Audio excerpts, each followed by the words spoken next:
Journal de 6 heures présenté par Victor Pourchet. Bonjour Victor. Bonjour Lionel et bonjour à tous. La cour d'appel d'Aix-en-Provence a tranché hier. Le policier marseillais accusé de violence contre le jeune Eddy reste en détention provisoire. Décision au terme d'une audience lors de laquelle sa version a évolué. Inès Zegloul, il a reconnu une partie des violences. C'est devant une cour d'appel bondée de monde et la mine défaite que le policier est passé aux aveux. Il a reconnu pour la première fois être l'auteur d'un tir au LBD, mais ce n'est pas suffisant. Pour le président de la Chambre, les déclarations ne concordent toujours pas. Il emploie d'ailleurs des mots très forts. La dénégation fallacieuse de certains éléments jette le discrédit sur l'ensemble des propos du suspect, dit-il. Un sentiment partagé par maître Jacques Préciosi, l'avocat du jeune Eddy. Les faits sont graves, ils sont avérés. Cet homme a menti depuis le début. Aujourd'hui, il a fait un aveu partiel qui est encore un mensonge, parce qu'il est incomplet. Cet homme n'est pas courageux, parce qu'il n'assume pas ses responsabilités. Et cet homme va rester incarcéré tant que l'instruction n'aura pas évolué suffisamment pour qu'on y voit plus clair. Cette nuit encore, l'agent dormira donc en prison en attente de la prochaine audience. Raison principale évoquée par la Cour, protéger le dossier de toute interférence policière. Inès Zegloul à Marseille pour Europe 1 se maintient en détention pour protéger l'enquête alors que les policiers sont toujours en colère et continuent d'appeler à la protection des agents, eux qui ont dû faire face aux émeutes en marge de ces faits. Leur syndicat plaide pour un meilleur traitement juridique de leur statut, comme Bruno Bartocchetti de l'unité SGP Police. Nos policiers aujourd'hui sont très très fatigués et physiquement et moralement. C'est très important pour nous de préserver le policier avec cette sécurité juridique que nous n'avons pas aujourd'hui. Il y a d'abord l'anonymisation des procédures pour préserver un policier, de ne pas mettre en détention provisoire un policier dans l'exercice de ses fonctions. C'est d'avoir aussi des magistrats spécialisés pour mieux appréhender une situation vécue par les policiers dans l'exercice de leurs fonctions. On doit le protéger juridiquement et même si ensuite il peut y avoir une condamnation ou une sanction en fonction de son attitude. Bruno Bartocchetti de l'unité SGP Police. Cette alerte à présent des autorités sanitaires sur la dépakine. Cet antiépileptique connu pour causer de graves troubles neurologiques chez des enfants dont la mère a été traitée lorsqu'elle était enceinte. Eh bien, un risque existe aussi si le père a été traité dans les 3 mois avant la conception. L'Agence nationale de sécurité du médicament qui dit attendre des résultats définitifs. Et puis le rappeur L'Homme Pâle, très populaire chez les jeunes, visé par une enquête préliminaire pour viol. L'artiste dément ses accusations. Je répondrai à la justice lorsqu'elle m'interrogera, écrit-il sur Instagram, se disant serein.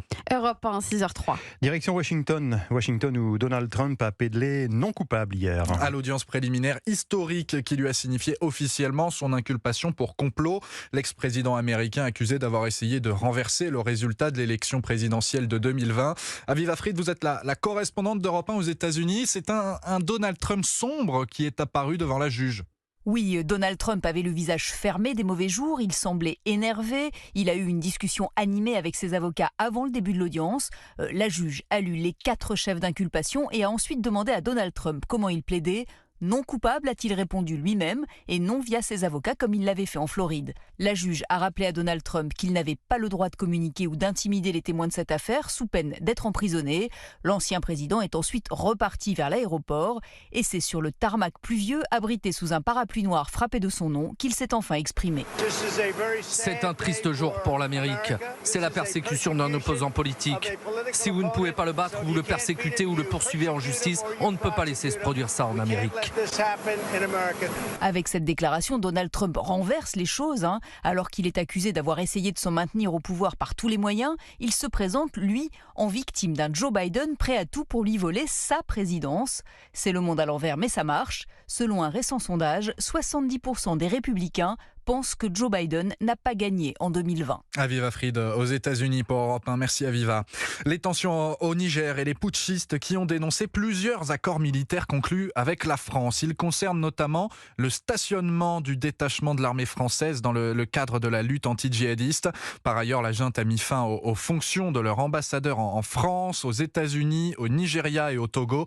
Enfin, elle a rappelé que toute agression de la part de ses voisins réunis au sein de la CEDEAO verrait, je cite, une réponse immédiate. On aurait dit que Lisbonne accueillait une rockstar hier. Le pape François s'est adressé pour la première fois auprès de 500 000 jeunes présents pour les Journées mondiales de la jeunesse. Des scènes de liesse dans les rues de la capitale portugaise. Sur une colossale estrade bleu-azur, le souverain pontife a parlé d'inaction climatique. Ce discours, l'un des temps forts qu'attendaient avec impatience les pèlerins. Le reportage de notre envoyé spécial Alexandra Gégy. Assise à quelques mètres de l'estrade, Oriane attend le pape avec impatience. Elle et ses amis sont arrivés très en avance. On est arrivé, je sais pas, vers midi et demi, parce que c'est le premier jour où il y a le pape et du coup on s'est dit que c'était important de pouvoir y être. Puis, aux alentours de 18h, les chants ont laissé place au silence et le pape a donné un discours long d'une dizaine de minutes devant des jeunes très émus. Queridos jóvenes, boa tarde. Es hermoso estar juntos en Lisboa. Le pape qui salue les jeunes et dit que c'est magnifique d'être tous réunis. Un moment dont Anselme, 19 ans, se souviendra toute sa vie. Tous les gens du monde entier qui étaient vraiment venus, surtout pour lui, quoi. Là, c'était vraiment quelque chose de voir ça. Sur l'écran, on voyait des gens en train de pleurer. C'était assez fort de voir ça. Beaucoup d'émotions et surtout un discours lourd de sens pour Jacques, étudiant à Paris.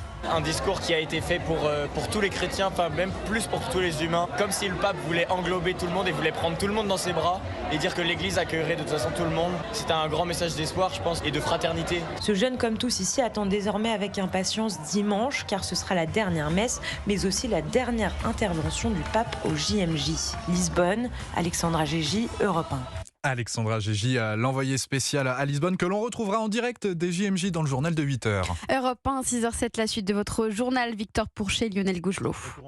Retour en France. En vous réveillant ce matin, il y a de fortes chances que votre météo ne soit pas vraiment idéale pour, par exemple, un après-midi en terrasse. Oui, vous avez entendu Estelle Gass juste avant le journal. Alors moi, j'ai bien écouté, j'ai entendu jolies éclaircies, mais j'ai aussi entendu gris, surtout, oui. Averse, pluie, orageuse, bref, symbole d'un temps très maussade ces derniers jours, notamment dans l'Est et dans le Nord, et surtout à Strasbourg, où les bars et restaurants font ce qu'ils peuvent pour faire leurs chiffres.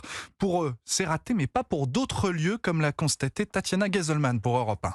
Une vingtaine de tables et tout autant de bancs, tous détrempés par la pluie. Même si aucun client ne se risque à s'installer en terrasse, Arnaud Gossman, le responsable de salle de la Graffeteria, s'astreint à la sortir tous les jours. La terrasse, on la sort quand même parce que c'est les tables d'appel généralement. Le fait de voir une terrasse sortie, ça montre déjà qu'on est ouvert et ça incite les clients à rentrer. Du coup, on essaie de la sortir même s'il pleut. Mais pas de quoi attirer assez de clients pour atteindre les 80 couverts des midis ensoleillés.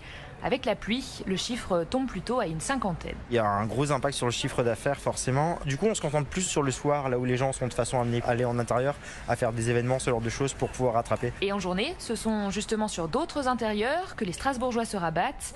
Le planétarium affiche par exemple complet et la météo fait aussi les choux gras des salles de cinéma, comme le confirme Léo, qui vend les tickets d'entrée au Star Saint-Exupéry. C'est sûr qu'il y a plus de personnes qui rentrent au cinéma que quand il faisait beau, c'est normal. Hier, on était presque à 500 personnes qui sont venues au cinéma au total. Soit une fréquentation multipliée par 2, voire par 3 par rapport aux journées d'été ensoleillées.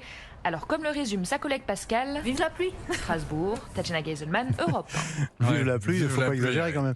Des conditions climatiques plus chaudes d'ailleurs dans le sud-est qui nourrissent malgré tout le risque d'incendie. Les Bouches-du-Rhône en alerte rouge aujourd'hui et demain.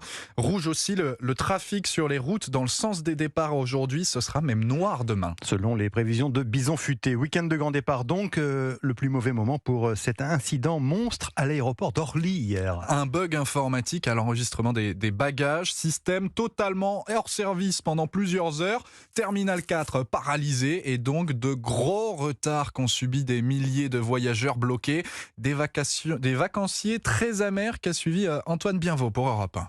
Des dizaines de comptoirs à bagages totalement fermés et des milliers de voyageurs bloqués à l'aéroport. Ce qui devait être des vacances de rêve au Cap-Vert s'est transformé en cauchemar pour Tania et sa famille. Là, on nous a demandé si on voulait, par exemple, reporter pour samedi. Il faudrait qu'on paye 6 000 €. Nous, on s'attendait à aller partir en vacances tranquillement. Et là, boum, on nous apprend que c'est annulé. Devant l'aéroport, des milliers de valises entassées en attendant d'être chargées dans des bus qui doivent les transporter directement dans les avions. Myriam a laissé ses bagages sans garantie de les retrouver à l'arrivée. Ils nous ont enregistrés, ils nous ont dit de mettre les bagages dehors. Mais on ne sait même pas si, même si nous on part aujourd'hui, on ne sait pas si nos bagages partent aujourd'hui. On a un ami qui se marie demain.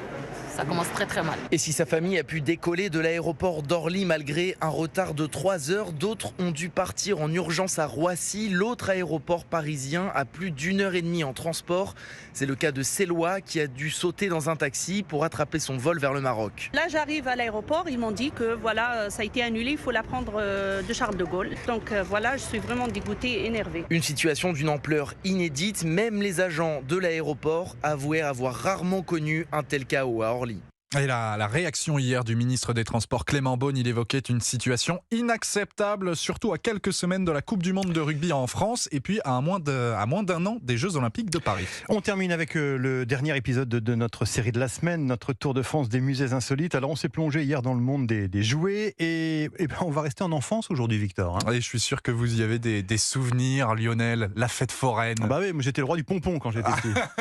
Eh bien, je ne sais pas s'il y a des pompons dans le propre musée que possède la fête foraine, le musée des Arts Forains à Paris, créé par Jean-Paul Favant, brocanteur fantaisiste. Il a chiné tout au long de sa vie des manèges, des stands de jeux centenaires et des automates. Immersion avec Marie Jiquel pour Europe 1. Alors messieurs, dames, bienvenue au pavillon Bercy, musée des Arts Forains. Je vous l'avais dit, ici vous n'êtes pas dans un musée classique. Vous avez une panthère rose qui est cachée quelque part, messieurs, dames. Est-ce que vous la voyez? Ah, il faut allumer l'œil de curiosité, regardez. Alors je m'appelle Romy. Je suis guide, tout à fait. Guide et comédienne. Tout à fait, madame. La belle époque, c'est l'âge d'or de la fête foraine. Le dimanche, en général, on va à la messe. Et puis après, on va à la fête foraine. C'est un monde particulier, il y a beaucoup de magie. Les gens allaient à la fête foraine pour s'émerveiller à l'époque, pas seulement pour avoir des sensations fortes. Donc on a ici une volonté effectivement de s'émerveiller aussi à travers le lieu.